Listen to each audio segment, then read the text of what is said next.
a bombshell report is revealing that heads of the organization played a deeper role in the sex abuse scandal rocking the Catholic Church, including ways to help craft messaging and public relations. WDSU investigative reporter Aubrey Killian has been on top of this story for us for years. And Aubrey, we knew that there were emails linking the Saints organizations to the sex abuse scandal, but we didn't realize how deep it actually went. Hey, Randy, that's right. So a lot of new details. Let's get straight to it. So the reported emails go way deeper, revealing that the execs played a much more extensive role. A portion of the reported email centers around 2018 when the diocese released the names of credibly accused priests. Team officials were among the first people outside the church to view that list.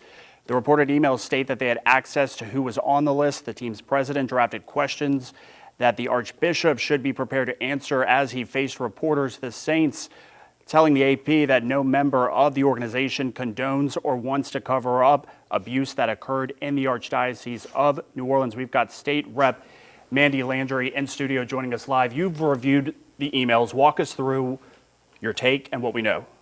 The involvement of the Saints through Greg Bensel and Dennis Lauscha, who knew about it, was so prevalent in this situation in 2018 and 2019.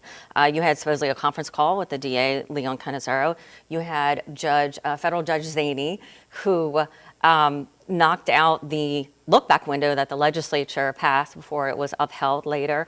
Current federal judge Wendy Vitter, some advocate reporters. I mean, the breadth of involvement of all these institutions was so shocking to me.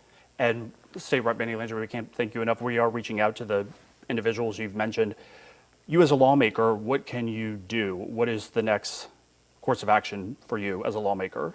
First, I think there will be some action from the legislature. As I said, when the legislature passed the look-back window and the Governor Edwards signed it, this was the legislature saying unequivocally child rape should always be able to be punished. Rape of a child is also life in prison, so it's so important. And now knowing that the Saints and the Catholic Church, both of whom receive a lot of our money, were involved in something that the legislature said is unforgivable, I think that's going to lead to some investigation at a minimum from the legislature. Talk about what should have happened here in your eyes. The Saints shouldn't have been involved in something like this. I mean, this is a criminal matter. This is a generational long criminal matter. But if they wanted to get involved, from my perspective, it should have been from representing the people who love them and respect them, and representing the victims to a degree. I say representing, but letting the victims in the city know this is unforgivable. We stand with you. All right. Well, Representative Landry, we can't thank you enough for your You're time. welcome. Thank you so much. So again, Sure. We have much more on this story right now on the WDSU mobile app. Randy, back to you. All right, Aubrey and Mandy, thank you so much. Meanwhile, the home of the Saints. Hey guys, I just assume the worst at this point. You could call it being jaded and cynical. You could just call it being grounded in reality. When the leadership of the New Orleans Saints is going to quite great lengths to cover up the sexual abuse scandal happening in Catholic churches throughout the world, but in this case, the Archdiocese of New Orleans, I just assume that they're guilty of something as well. No doubt the leadership of the local church and the leadership of the professional football team participated in things together or participated in similar activities, maybe not at the same time, but certainly along parallel paths here. That's the only conclusion I can reach.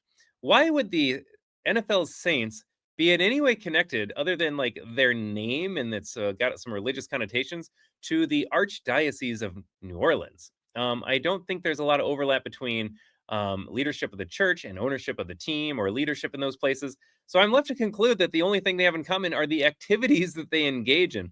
They're illegal and immoral activities. I honestly, at this point, I think prison is too good for everybody involved in the abuse of children, especially. Yes, they will get their justice in the afterlife, but here in this life, I don't want taxpayer dollars wasted on them. I don't want American land wasted on building prisons. Find an island in the Pacific Ocean, parachute these dudes in and say, good luck.